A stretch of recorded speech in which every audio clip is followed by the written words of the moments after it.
नमस्ते स्टूडेंट्स। तो आज हम शुरू करने जा रहे हैं फिजिक्स का एक बहुत ही इंपॉर्टेंट चैप्टर, यूनिट 13 न्यूक्लियाई। देखिए, पिछले चैप्टर में हमने एटम की बात की। अब हम उस एटम के बिल्कुल सेंटर में, उसके दिल में यानी न्यूक्लियस के अंदर झांकेंगे। और टेंशन मत लीजिए, हम इसे इतना आसान बना देंगे कि सारे कॉन्सेप्ट्स एग्जाम तक आपके दिमाग में बिल्कुल सेफ रहें। तो चलिए देखते हैं कि हमारा सफर कैसा रहेगा। सबसे पहले एक घर घर की कहानी से शुरुआत करेंगे ताकि टॉपिक थोड़ा फेमिलियर लगे। फिर हम एटम के पावर हाउस यानी न्यूक्लियस के कोर कॉन्सेप्ट को समझेंगे।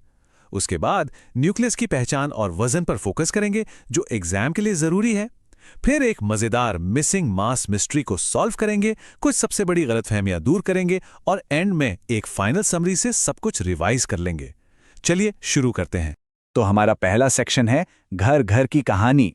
यहाँ हम न्यूक्लियस जैसे एक साइंटिफिक टॉपिक को एक ऐसी चीज से जोड़ेंगे जो शायद हम सबके घरों में मौजूद है।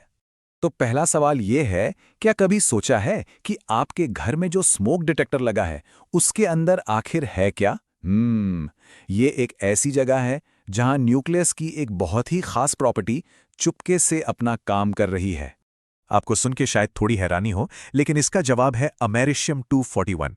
हाँ, ये एक रेडियो एक्टिव एलिमेंट है, पर घबराइए मत, इसकी इतनी थोड़ी सी मात्रा स्मोक डिटेक्टर्स में होती है कि वो बिल्कुल सेफ है। होता बस ये है कि इसका न्यूक्लियस स्टेबल नहीं होता और धीरे धीरे डिके करता रहता है, और इसी डिके प्रोसेस को स्मोक डिटेक्टर यूज करता है। तो देखा, न्यूक्लियस का कॉन्सेप्ट हमारी रोज की जिंदगी से कितना जुड़ा हुआ है। अब चलिए इस एटम के पावर हाउस यानी न्यूक्लियस के कोर कंसेप्ट को ठीक से समझते हैं, और सबसे पहले उस सवाल से शुरू करते हैं जो इसके अस्तित्व पर ही खड़ा होता है। ये है सबसे बड़ा पैराडॉक्स।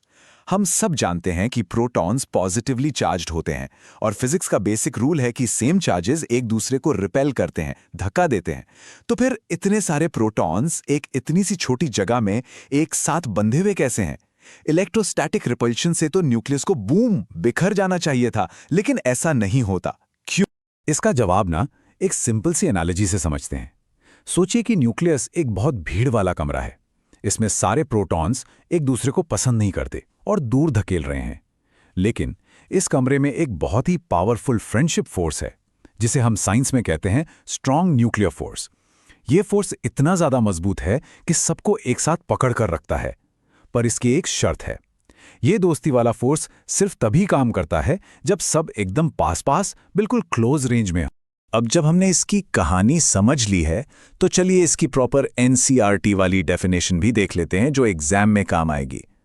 न्यूक्लियस एटम का डेंस पॉजिटिवली चार्ज कोर है जो प्रोटॉन्स और न्यूट्रॉन्स से बना होता है, और जिसे स्ट्रॉन्ग न्यूक्लियर फोर्स एक साथ बांध कर रखता है।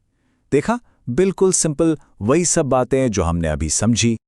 अच्छा, अब आगे बढ़ते हैं और देखते हैं कि हम एक न्यूक्लियस को आखिर पहचानते कैसे हैं और उसके वजन को साइंटिफिक तरीके से लिखते कैसे हैं।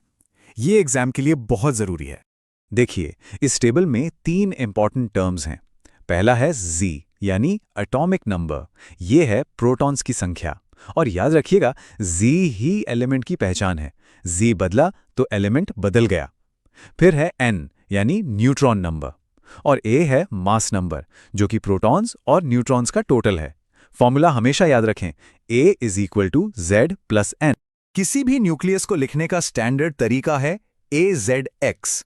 जैसे गोल्ड के लिए हम लिखते हैं 19779A इसका मतलब बिल्कुल साफ है। इसमें 79 प्रोटॉन्स हैं यानी Z = 79, और टोटल 197 न्यूक्लियॉन्स हैं यानी A = 197। तो अगर मैं पूछूं कि इसमें न्यूट्रॉन्स कितने हुए, सिंपल, 197 - 79 यानी 118 न्यूट्रॉन्स। चलिए अब एक बहुत ही इंटरेस्टिंग पजल सॉल्व करते हैं। इसका नाम है द मिसिंग मास मिस्ट्री। ये सुनने में थोड़ा अजीब लगता है, लेकिन फिजिक्स में ये एकदम सच है।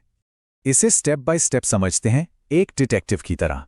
मान लीजिए हम एक हीलियम-4 न्यूक्लियस बना रहे हैं। इसके लिए हमें क्या चाहिए? 2 प्रोटॉन्स और 2 न्यूट्रॉन्स। ठीक है।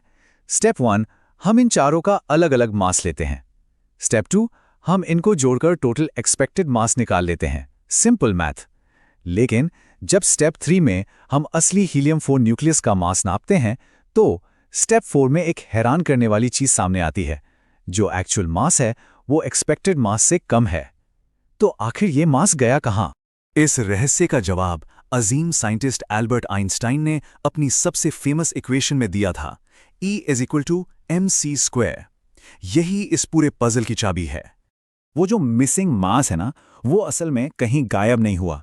इसी मास के फर्क को हम कहते हैं मास डिफेक्ट, और आइंस्टाइन के मुताबिक यही मास एनर्जी में बदल गया, और उस एनर्जी को हम कहते हैं बाइंडिंग एनर्जी।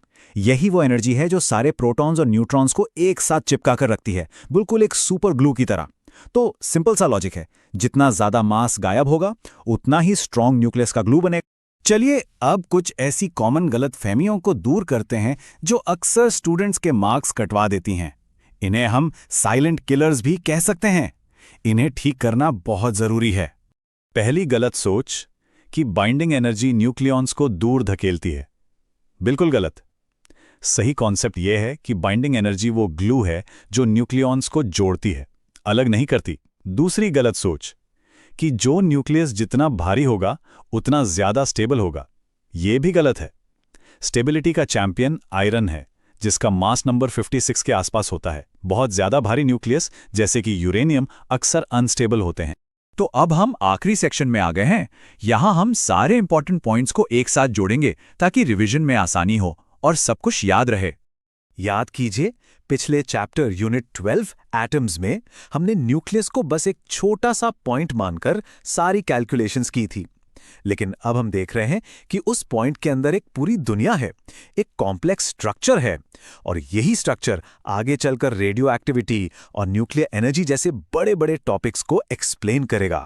तो एग्जाम के लिए ये 5 बातें बिल्कुल लॉक कर लीजिए। नंबर 1, न्यूक्लियस प्रोटॉन्स और न्यूट्रॉन्स का एक छोटा सा डेंस कोर है। 2, इसे स्ट्रॉन्ग न्यूक्लियर फोर्स जोड़ कर रखता है। 3, न्यूक्लियस का मास हमेशा उसके पार्ट्स के टोटल मास से कम होता है, इसे कहते हैं मास डिफेक्ट। 4, ये मिसिंग मास ही बाइंडिंग एनर्जी बन जाता है, जिसका फॉर्मूला है E = mc²। और 5, न्यूक्लियस की स्टेबिलिटी सिर्फ साइज पर नहीं, फोर्सेस के बैलेंस पर डिपेंड करती है। और आखिर में एक सवाल आपके लिए। वो फोर्स जो सूरज और करोड़ों तारों को रोशन करती है, वो हर एक एटम के अंदर उसके न्यूक्लियस में बंद है। जरा सोचिए, अगर हम इस पावर को ठीक से इस्तेमाल करना सीख गए तो ये और क्या-क्या कर सकती है। इस सवाल के साथ हम इस चर्चा को यहां खत्म करते हैं। अगले हिस्से में हम इसके आगे के कॉन्सेप्ट्स को एक्सप्लोर करेंगे।